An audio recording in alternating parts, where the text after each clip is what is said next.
Hello साथियों, good morning everyone. GS मंच YouTube channel पे आप सभी का स्वागत है। आज एक क्लास का टॉपिक है समुद्री जलधाराएं या सागरी जलधाराएं। इस टॉपिक से जुड़े उन सभी कंसेप्ट और फैक्ट पे बात करेंगे जो आपके परीक्षा के लिए बेहद ज़रूरी है। तो आइए शुरू करते हैं। समुद्री जलधारा कहते किसे हैं? तो समुद्र में एक निश्चित दिशा में नदी की तरह बहते जल को समुद्री जलधारा या सागरी जलधारा कहते हैं। जहाँ पे इनकी चौड़ाई अधिक होती है वहाँ पे इनकी स्पीड होती है कम होती है, और जहाँ पे इनकी चौड़ाई कम होती है वहाँ पे इनकी स्पीड अधिक होती है।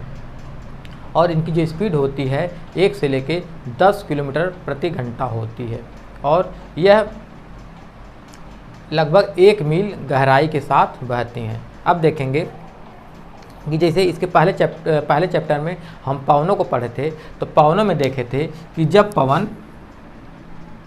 पश्चिम दिशा से पूर्व दिशा की तरफ चलता है तो उसका नाम जो होता है, जिधर से पवन चल रहा होता है उस दिशा के नाम से होता है। जैसे इस पवन का नाम हो जाएगा पछुआ पवन, जबकि जलधाराओं के साथ यह नहीं है। जलधाराएं जिस दिशा में बहती हैं उस दिशा के नाम से जलधारा का नाम होता है। अगर जलधारा भी पश्चिम से पूर्व की दिशा में बह रही है तो इसका नाम होगा पूर्वी जलधारा। यहाँ पे हम ध्यान देंगे। अब देख लेते हैं कि जलधारा के उत्पत्ति के कारण क्या है। तो जलधारा के उत्पत्ति के कई कारण हैं। जैसे पहला हम देख लेते हैं पवन।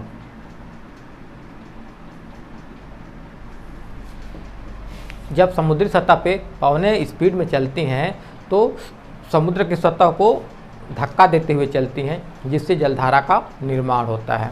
दूसरा देखेंगे तापमान। पूरे पृथ्वी पे देखेंगे तो सूर्य का जो लंबवत किरणें हैं हर जगह समान नहीं पड़ती हैं। कहीं पे सूर्य की किरणें लंबवत पड़ती हैं और कहीं पे सूर्य किरणें तिरछी पड़ती हैं। तो जहाँ पे सूर्य किरणें लंबवत पड़ती हैं वहाँ पे जो जल होगा ज़्यादा गर्म होगा। जब ज़्यादा गर्म होगा तो वहाँ का जल जो होगा उठा हुआ होगा, और जहाँ पे सूर्य किरणें तिरछी पड़ती हैं वो बर्फ़ वाला एरिया होगा, ठंडा एरिया होगा, जहाँ का जल क्या होगा, दबा हुआ होगा। तो वहाँ पे एक ढलान बनता है और इस ढलान पे की वजह से जलधारा का निर्माण होता है। तीसरा देख लेते हैं जल घनत्व। तीसरा है जल घनत्व। जहाँ पे जल का घनत्व अधिक होगा तो जल में भार होगा और जल दबा हुआ होगा, और जहाँ पे जल घनत्व कम होगा वहाँ का जल उठा हुआ होगा।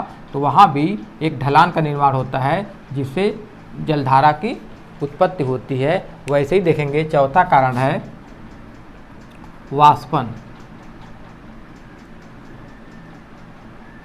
जिस एरिया में टेम्परेचर अधिक होगा वहाँ पे वाष्पन अधिक होगा। जब वाष्पन अधिक होगा तो वहाँ का जल बैठा हुआ होगा, और जहाँ पे वाष्पन कम होगा वहाँ का जल उठा हुआ होगा, और वहाँ भी एक ढलान का निर्माण होगा जिससे जलधारा की उत्पत्ति होती है। यह तो जलधारा के उत्पत्ति का कारण हो गया। अब हम एक एक महासागरों में देखेंगे कि कौन कौन सी जलधारा चलती है। जलधारा 2 प्रकार की होती है, एक गर्म जलधारा, गर्म जलधारा,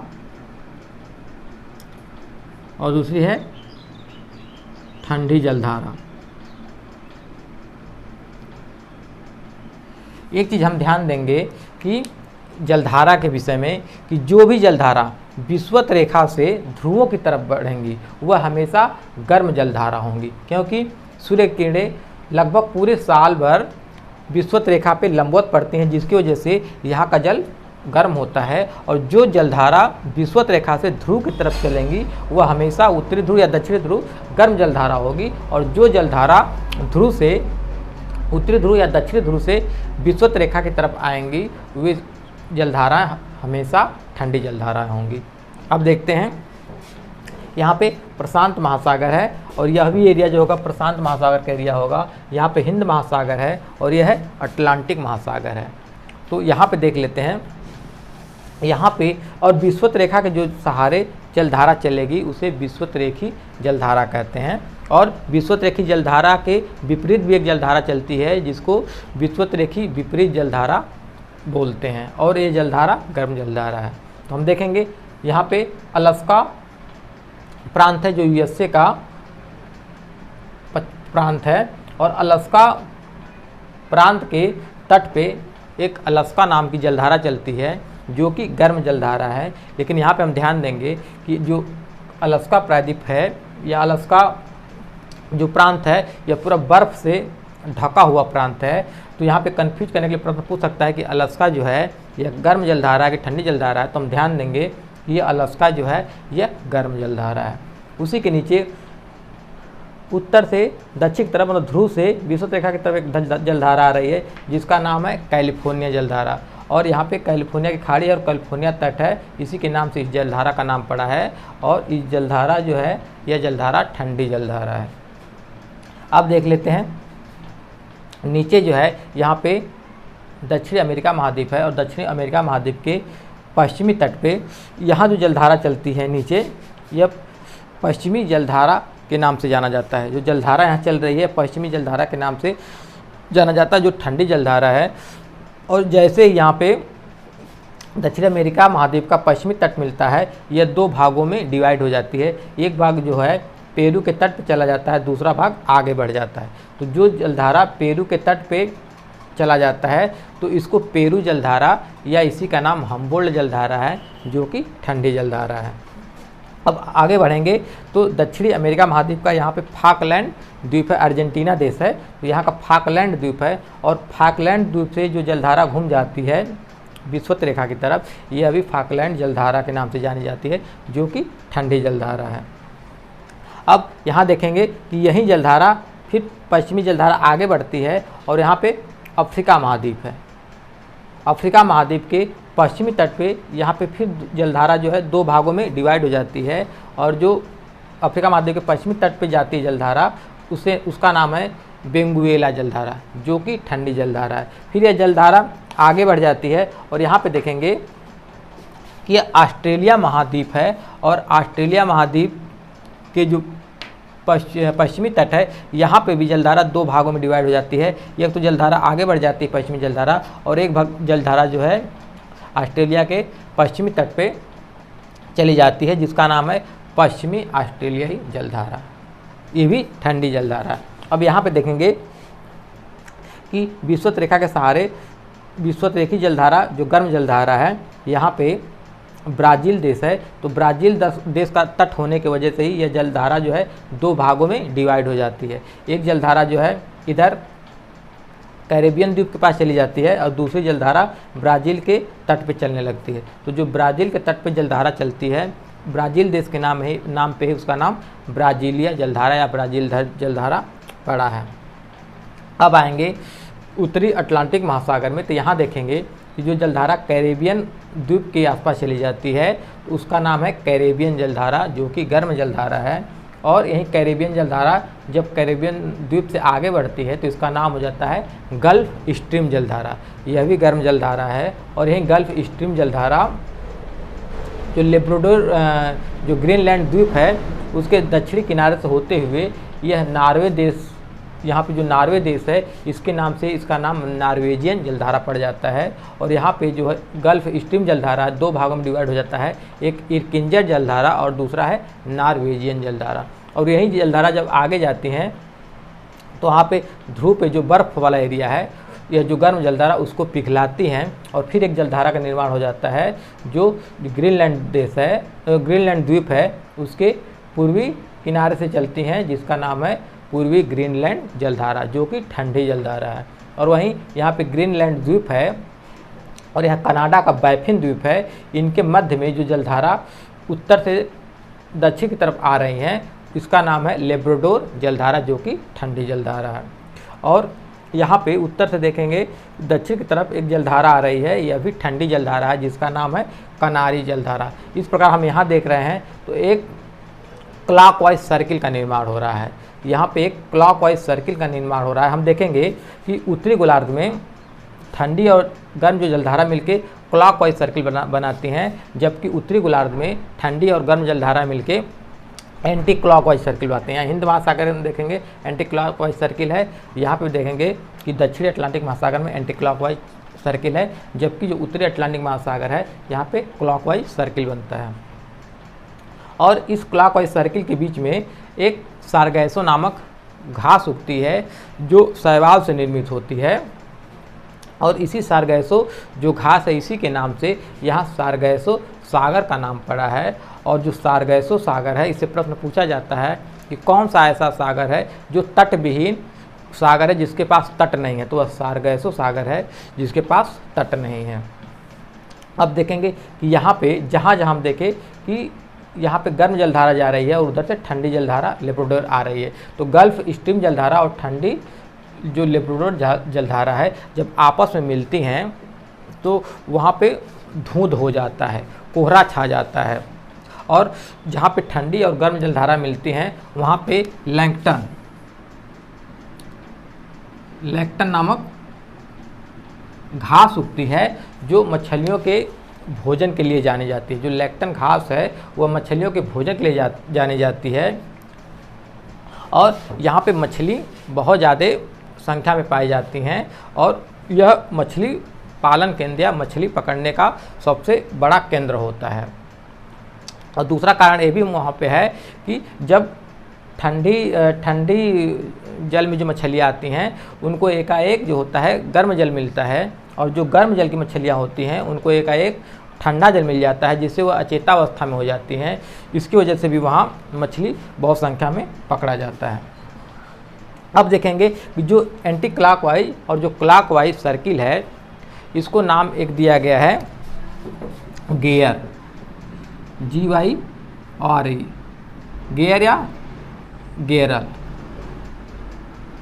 जो सर्किल बनता है वो उत्तरी अटलांटिक महासागर में क्लॉकवाइज और दक्षिणी अटलांटिक महासागर में एंटी क्लॉक और हिंद महासागर में एंटी क्लॉकवाइज जो गर्म और ठंडी जलधाराओं का सर्किल बन रहा है इसे गेयर या गेरल कहा जाता है। अब आगे देखेंगे कि हिंद महासागर में, तो हिंद महासागर में आएंगे तो हिंद महासागर में जो उधर से विषुवतरेखी जलधारा आगे बढ़ रही है वह यहाँ सोमालिया देश है, इससे टकरा के ऊपर चली जाती है उत्तर की तरफ, जिसका नाम है सोमाली जलधारा या सोमालिया जलधारा, जो कि गर्म जलधारा है। और एक जलधारा जो अफ्रीका महाद्वीप का जो पूर्वी तट है वहाँ से इधर की तरफ चला जाती है, और देखेंगे यहाँ पे मेडागास्कर द्वीप है जो अफ्रीका महाद्वीप का ही द्वीप है, और अफ्रीका महाद्वीप और मेडागास्कर द्वीप के बीच में मोजाम्बिक चैनल है, और मोजाम्बिक चैनल के नाम से ही जो जलधारा का नाम है मोजाम्बिक जलधारा है, और मेडागास्कर जो द्वीप है उसके नाम से जलधारा का नाम है मेडागास्कर जलधारा। दोनों गर्म जलधारा हैं। और जो मेडागास्कर द्वीप है उसके पूर्वी किनारे पे एक और जलधारा है जिसका नाम है अगुलहास जलधारा, क्योंकि जो जलधारा विषुवतरेखी जलधारा आती है नीचे, यहाँ मेडागास्कर जो द्वीप है उसकी वजह से दो भागों में डिवाइड हो जाती है। तो यहाँ पे तीन जलधारा का नाम है अगुलहास, मेडागास्कर और मोजाम्बिक जलधारा। तीनों जो जलधारा हैं गर्म जलधारा हैं। अब आ जाते हैं प्रशांत महासागर में, तो यहाँ देखेंगे जो विषुवतरेखी जलधारा है तो यहाँ पे ऑस्ट्रेलिया महाद्वीप है और यहाँ पे इंडोनेशिया देश है। तो यहाँ पे जो जलधाराएं दो भागों में डिवाइड हो जाती हैं। तो जो दक्षिण में चली आती जलधारा ऑस्ट्रेलिया महाद्वीप के पूर्वी तट पे उसे पूर्वी ऑस्ट्रेलियाई जलधारा कहा जाता है। यह भी एक गर्म जलधारा है। और जो जलधारा उत्तर की तरफ घूम जाती है उसका नाम है क्यूरोशियो जलधारा, जो कि गर्म जलधारा है। और क्यूरोशियो जलधारा जाके आगे जो जापान देश है उनके द्वीपों से टकराकर दो भागों में डिवाइड हो जाती है। एक तो नाम होता है क्यूरोशियो जलधारा, और जो जापान सागर में प्रवेश कर जाती है जलधारा उसका नाम हो जाता है सुशिमा जलधारा। उसका क्या नाम है? सुशिमा जलधारा। और जो ध्रुव की तरफ से जलधारा ठंडी आ रही होती है उसका नाम है आयोशियो जलधारा या क्यूराइल जलधारा। दो नाम यहाँ पे है, आयोशियो जलधारा या क्यूराइल जलधारा। तो जो क्यूराइल जलधारा है यहाँ पे क्यूराइल द्वीप है उसके नाम से पड़ा है, जो कि ठंडी जलधारा है। तो हमें मुख्य रूप से ध्यान देना है कि जो जलधारा हम देखेंगे कि ध्रुवों की तरफ से विषुवत रेखा की तरफ आ रही हैं वे सभी ठंडी जलधारा हैं, और जो जलधारा विषुवत रेखा से ध्रुवों की तरफ जा रही हैं वे सभी गर्म जलधारा हैं। इसके साथ ही दो जलधारा बहुत महत्वपूर्ण है, उसको देख लेते हैं। ला नीनो जलधारा और अल नीनो जलधारा। ला नीनो जलधारा और अल नीनो जलधारा। ला नीनो जलधारा जो है यह ठंडी जलधारा है और अल नीनो जलधारा जो है यह गर्म जलधारा है। और दोनों जो जलधारा हैं, यही जो हम्बोल्ट या पेरू जलधारा है, यही आगे बढ़ के लानिनो के रूप लेके यह हिंद महासागर में आती है। जो पेरू या हम्बोल्ट जलधारा है, यही आगे बढ़ते हुए लानिनो का रूप ले लेती है और गर्म जलधारा के रूप में बदल जाती है। और ठंडी, यही जो ठंडी जलधारा है हम्बोल्ट या पेरू, यही जब हिंद महासागर में आती है तो इसके वजह से जो भारत का मानसून है सक्रिय हो जाता है। इस लानिनो ठंडी जलधारा की वजह से ही भारत का मानसून जो है सक्रिय हो जाता है। लेकिन 2 साल, 4 साल, 6 साल बाद अचानक क्या होता है कि यही जो लानिनो जलधारा ठंडी जलधारा है वो अचानक गर्म जलधारा में बदल जाती है, जिसका नाम हो जाता है अल नीनो जलधारा। और यह जलधारा जब हिंद महासागर में आती है तो उस वर्ष क्या होता है, भारतीय मानसून शिथिल हो जाता है और भारत में या तो कम वर्षा होती है या तो सूखा पड़ता है। इस प्रकार यह हमारा जलधारा या सागरी धारा का चैप्टर रहा। आशा है आपको अच्छी तरह समझ में आया होगा। Thanks to all of you.